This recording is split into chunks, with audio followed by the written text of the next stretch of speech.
and then you hear how they react to it, and they'll say, well, I could never do that. Or they'll say something like, but I'm not good, or but I'm not this. It's not about that. It's really not. Like, you have to take that out of the equation and just do it, and then find what it is that you're doing that is unique to you, and what intention are you putting into it. And that is what makes that's the whole process. And then, like, the piece of art afterwards, if somebody looks at it and they're deeply affected, it's probably because whatever that thing or energy or feeling is that you put into it, there's something there that they can relate to. Hello, mystics, seekers, sages, and mages. Welcome back to this channel. I'm Akila. I do hope everyone had an amazing holiday season, a happy solstice, and a happy new year. I know that the winter time can be challenging for most of us because this is a time where we normally turn inward and we are more still and we are more internal. And this is also a time when we can be receiving lots of downloads because of the stillness. And we can be channeling through art. We can be channeling through creation. And so this video is a conversation between my friend and I named Mac, who is a professional artist living in New York, working, making money, living, thriving as an artist. And this interview is just a conversation between us while I was there, a conversation between us about art, about how everyone can do it, about how it is not something that should be mystical and foreign if you don't necessarily call yourself an artist. And we'll also talk about her journey making a huge change in her life, making a 360, changing from one path of life to the next, making a complete 360 in life. I know a little something about that. Changing from one path to another. She used to be a basketball player, professional basketball star, and now she's a professional artist. And I know those two things are on opposite sides of a spectrum. But it was interesting to hear her talk about her journey, her revelations, her perspective, having been living in New York for so long. And I was definitely excited to share this topic because I think it's important. All in all, I had an amazing week. I spent time with some amazing people and made some new friends. And I was able to sit down with my good friend Mac and have this conversation, to record it and share it with you. I traveled on a whim and I did not bring my tripod. So we just stuck the phone up on whatever we could find just to get the conversation recorded, to be able to share it here. And I hope you enjoy. Thank you so much for doing this. I guess I was inspired to have you sit down and talk because of hearing you speak during your last interview for I don't know if it was a podcast or radio show that you did yesterday. It was more radio. Yeah, it was incredible. I loved just the way you talk about your life here in New York and what your experience has been as an artist. I know it's a shock for me being here, but you were thriving. It's still a shock for me too. It just feels like your body is a lot more adjusted now, maybe. Yeah. I feel like New York City matched my pace of just me. So Yeah. I think my pace is a lot slower. But walking over here today, I took the subway by myself to come over and meet you, and my legs were moving so much faster. They weren't sore anymore. And I was like keeping up with the people of New York, walking a little bit faster. Feels like anything is possible when you walk that way. it's a fast-paced city. And it's like that all the time. All the time. All the time, 24/7. And you took a big risk coming out here. I know when I first met you, we first met in Rob's class, in the acting class. And you were just discovering yourself as an artist, I think, around that time. Or just to know that you wanted to do it the way that you're doing it now. Yeah, I think I was like rediscovering myself. Because I just graduated, so out in the world. I just needed something to fill my time. And I also needed structure, so that's why I found a class. Because a class is like a structure. You have an instructor, and you have times you have to be there, you have responsibilities. Yeah, I feel like that helped me tap back into like an identity that I feel like I had not forgotten about, but I feel like it had been suppressed because of like what I was doing before that. I am so inspired by everything that you are able to create and do with just pure intention and research and networking. It's like you just choose what you want to do, what you want to be really passionate about, and find out how to do it really great. I don't know. Where do you start? I feel like it's just the process of all of it. Literally, that's like, it's like practice with sports and the whole process of going through a season. But like, if you really love it and you love the entire season and you love everything about it, you're just going to continue to do it and show up every day and make all the right decisions around that. And not that anything in art is a sport, but since I do have like a strong background in that too, I think that I just understand the hustle that it requires. And the hustle is really just like staying focused and just like being consciously aware of like the decisions I'm making every single day and how they affect what I really want to achieve. Because it does, everything affects that. If I have one day where I'm like, I'm just not going to care today and show up and I'm going to like not do a single thing that is trying to get 1% better every day towards my vision, then I feel like I'm not really passionate about that and I'm probably doing the wrong thing. But I really am just in love with, I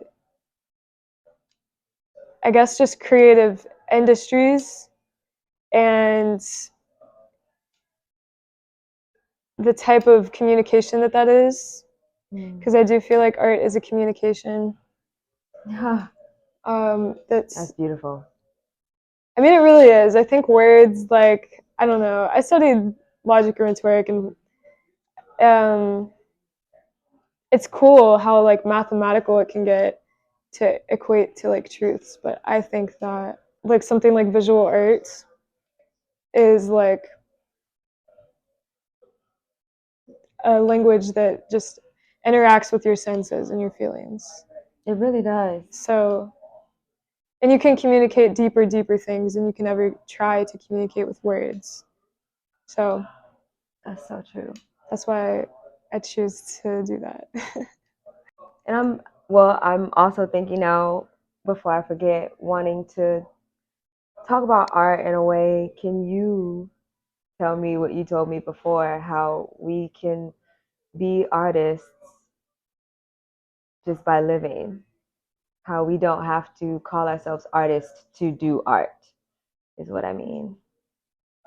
Yeah, so I just feel like it's a label issue. Right. I think like the world, like the best way for an artist to communicate with somebody that's not an artist is by telling, I meet so many people in New York and they're like, what do you do?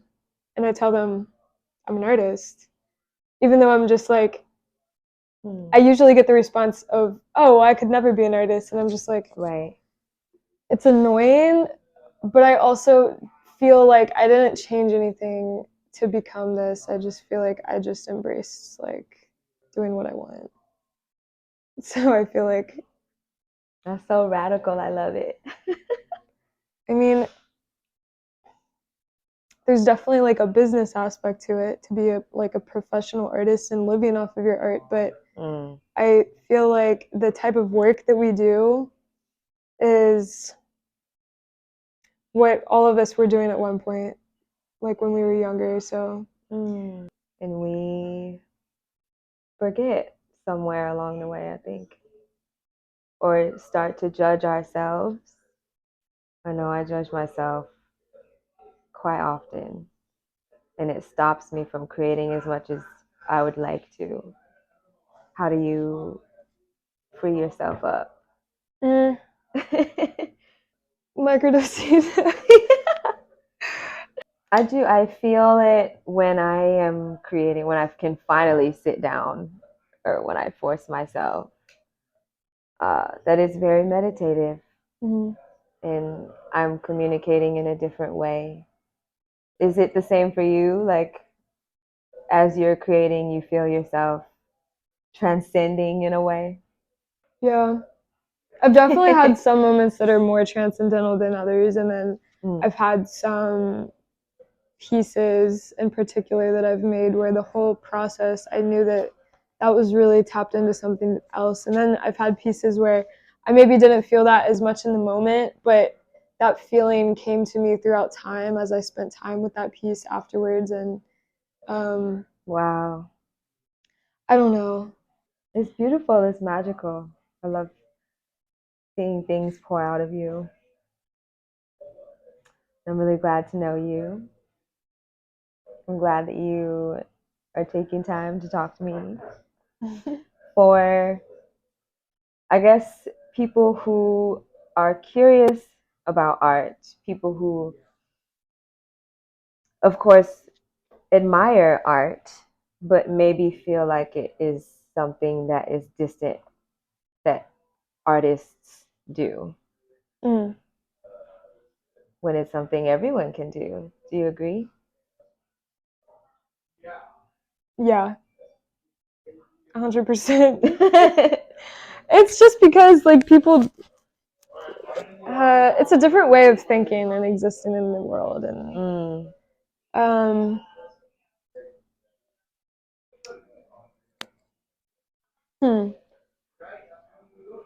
I don't know. I think it's all mental. The universe is mental, and it's just like these people, and then you hear how they react to it, and they'll say, well, I could never do that, or they'll say something like, but I'm not good, or but I'm not this. It's not about that. It's really not. Like, you have to take that out of the equation and just do it, and then find what it is that you're doing that is unique to you, and what intention are you putting into it, and that is what makes that's the whole process.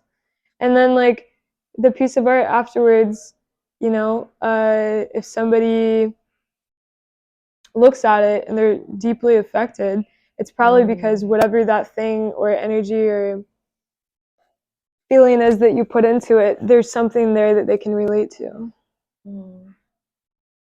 So I feel like sometimes it gets really frustrating as an artist when I'm around a lot of I don't want to say non-artistic people. I think everybody can be artistic, but people that have chosen to not tap into that at all in their life, at least in the moment, and then they meet me or they see what I do, or somehow we're in an art gallery or something, and they're just like, they say something like, wow, I could never do that. And it's just like, what do you mean? Well, what do you think people need? Do you need the paper? Do you need the paint and the whole setup? Do you need an easel? It works better.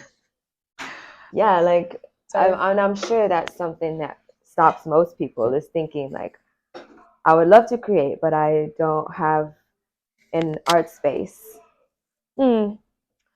Yeah, so I think that's actually, I think I'm realizing, and since I've been in New York, that that's one of the things that's really interesting about at least the type of art I do, is that there is like, space that you need, and then you learn. And if anything, that's taught me like, wow, space, like there's space and there's time, but space is like, the more space that you have, the more that you can essentially probably do with that.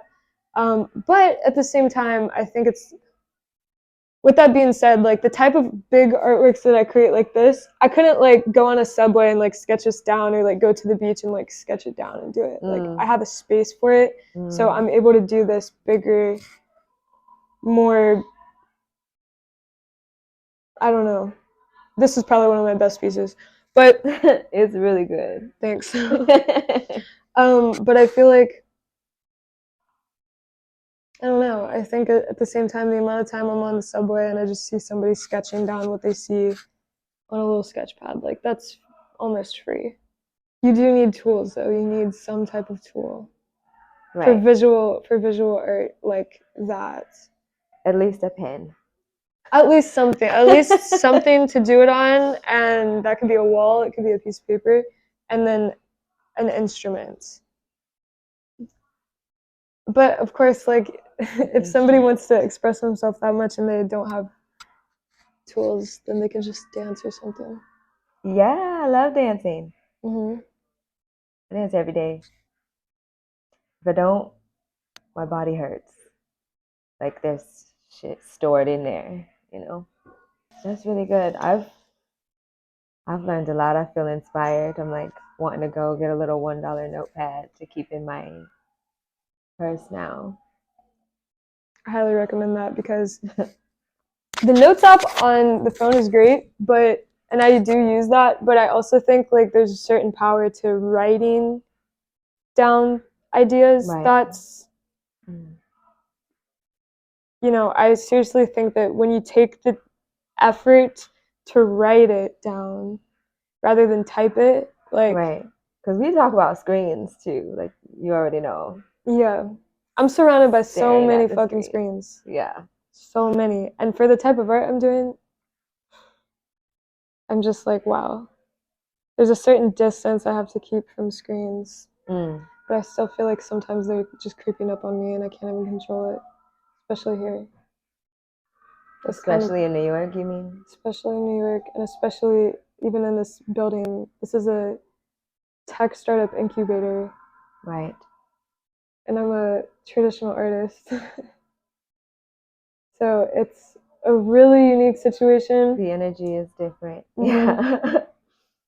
It's really unique, but if anything, what I try to do is just channel that energy in a positive way for art. Yeah. And I feel like because of that, a lot of some of my bigger pieces that I spend a lot more time on have a little bit more of a grim, like, you know, energy behind them. Because of where you are? Yeah, just because of everything that's going on around me. It's fine, you know? It's not good or bad, it's just like, this set of artwork is greedy. That's the name of that. I love that. It's greed, because I really feel it. It's overbearing. Well, it's amazing. It's amazing what you've been able to accomplish. And like, what? You've only been here not even half a year. And you're killing it. I love it. Somebody recently told me, and I felt it too, people that have lived here for a long time and have been able to maintain themselves, is that like the only way to live in New York is to leave it, like, often. To leave? Yeah. Oh. Is to, like, you have to take yourself out of it and then come back. I feel that.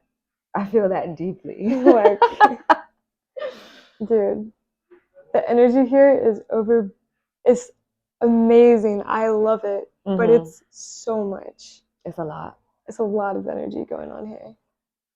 And it's like rooted in history. Like, around this area is where birds, when they migrate, and they cross paths, this area is where like they cross paths almost the most. Like, if you just like track, if you like track a bird's path when they fly, like New York is all their paths kind of like intersect. Go like this. Yeah. Yeah, or like. Yeah. That's wild. That's what it feels like. It feels like shoom, shoom, shoom, shoom, shoom, shoom, shoom, especially being on the subway and it's insane. That. The chaos and how well it's synchronized though is insane. The way that like after a month living here, chaos. I love that. It seriously is, and I swear it's because of the infrastructure of the city. Like, it's actually built really well. But like even if you just kind of start to observe a little closely, like I do this all the time now when I'm walking and I'm in a busy area, is that there's so many different people going different places, but barely do you ever run into anybody. Like you barely like nudge somebody's shoulder. Like everybody just gets there. Like so many different paths crossing. That's so wild. It's crazy. So trippy. It's super trippy. It's so trippy. This is my friend. Yeah, we're videoing. Give me a sec. Yeah, we good? Yes. Are we good? Can I hug you? Yeah, of course. Yes. It's okay. Thank you so much. Of course.